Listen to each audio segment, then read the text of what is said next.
So let me ask you a question. Once we do this, what's the next step? Stretch at the top? Yeah, we want to do our 4 corner stretches, right?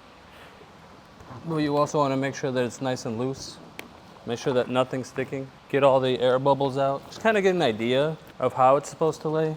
So we're going to do 4 anchors. We're going to anchor on top, anchor on that side, anchor the front, and then anchor this side. So here we anchor on the fender, not on the hood. You should never anchor to your hood unless you really, really have to. That's why we got this extra film. And you do that because if you anchor to the paint, when you go to stretch, you're going to leave a big ass stretch mark right there. So you don't want to anchor to the body. I'm going to do a nice 5% stretch on the back of the hood to remove the fingers here. You guys know this trick, right? But not everybody knows. So we can't give away all the secrets. But you guys in my class, you guys know. So we'll stretch there. The back looks pretty nice. So now we have to play that little game of stretching and dancing to get these fingers to go away. So instead of using tack to anchor, I'm just going to completely dry off the body panel and then dry off the film that I'm going to cut off. And you're going to have raw adhesive on a raw panel. It's going to stick like that. So we're not going to be messing around playing games trying to get this thing to stick here. What do you call that? I have no idea what I call this. We call this the stick and go. If you guys have a cooler name for that, let me know. I haven't came up with the name yet. So we're going to play this little game of just putting tension on the front to glass out those fingers. And because we dried it up, it sticks like in seconds, which is awesome.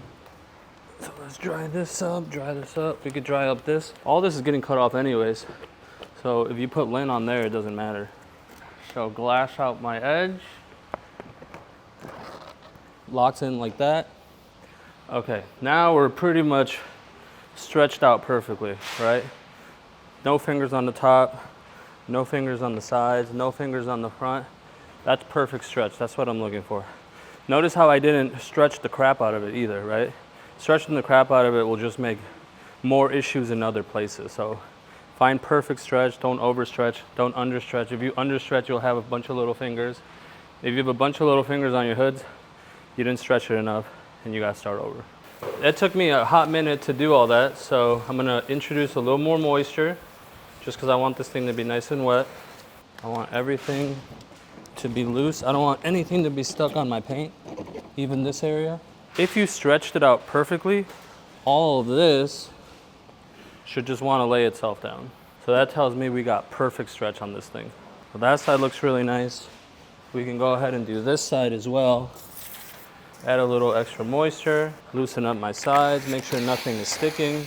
If you got perfect stretch, everything should want to lay itself down. I check to make sure that none of these ridges are stuck. And if they're not stuck, then we can go. Now we can start. And then wherever you want to start, that's up to you. You can start, where would you guys start here? Middle? That's where I'm gonna start. So you should want to go fast. Like if it was hot in here, if it was like 75, 80, 90 degrees in here, you'd want to go like that, right? But in here, it's like a cool 69, 68. So I could take my time. I haven't overstretched it, so it shouldn't want to stick to the car. And then my slip solution is so on point that I could play with this probably for like 15, 20 minutes. And it shouldn't stick on me. So let's start in the middle. We'll split this up in half. So now this part's easy for me because I've done like 20,000 swipes or more. So I know how to swipe perfectly. I do my 50-50 passes.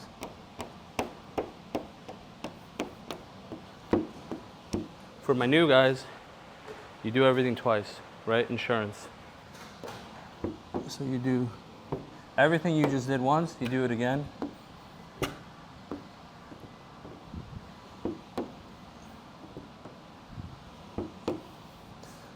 Now you can go up and down if you want. If you go long strides, you can make big mistakes. So I like slowing it down a little bit. So I'll do my 5 passes here. I'll check it. Does it look good? If it looks good, then we can keep going.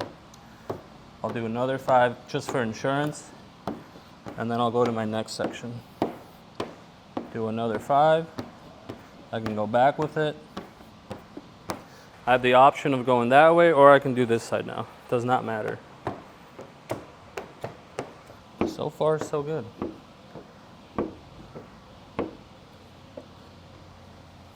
Ooh. Saw that little pocket of air that shot back in there? So it's probably going to leave little dry marks. So I want to add a little bit more slip into that area.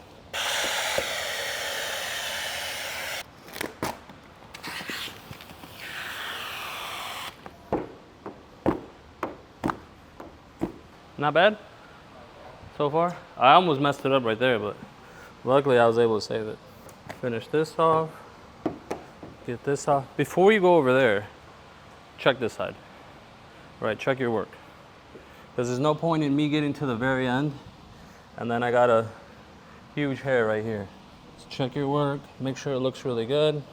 And if it looks good, we can go to the next side. Now this side's been drying for a little bit, so it may be stuck on this ridge, but we're good.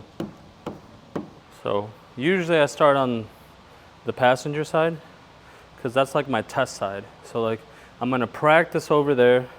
Driver side, now I know what I gotta do. And this side has to be perfect in my opinion because driver walks past this every time he goes into his car. It's rare he's over there, you know? So that side doesn't have to be 100%. It still gotta be really good, but this side's gotta be perfect.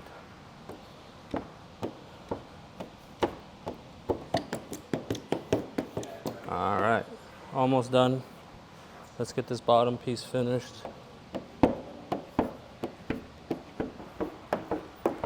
Okay, not bad, pretty easy.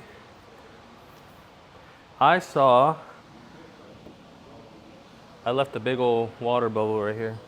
If you leave water, if you're fast and it's not that hot in your shop, if you catch it early, you can push it out.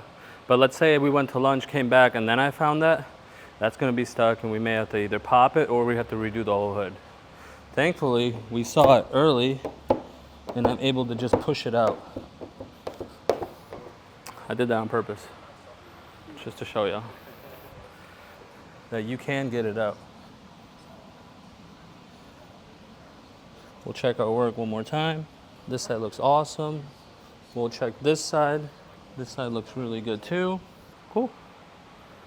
Now we're done. Not bad? Well, we're not done. We still gotta trim it out and do our corners and wrap it. But that part's easy. Like, if you can get past this is the hard part. Putting it on, reading the film, learning how to squeegee it properly, do your 50-50 passes. If you can master all that, this part's easy. Cool? So let's just, should we trim it out too? No, we have to wait a little bit. So I did put some stretch on there. So you really want to wait like 5-10 minutes. Make sure the edge locks in really nice before you cut it. If I cut it right now, it could like shrink back or shoot back into towards the middle, and then I'll get fingers all along the side and then I screwed myself. So give it like, what was that? It's not common, but it can happen. So I'd rather just wait the 5 minutes, you know. I go outside, do some jumping jacks, come back, and then it should be ready to go. Cool? So we'll do our 5 minutes, come back, trim it, and then we'll wrap all the edges up and we're good to go. Done? Done deal.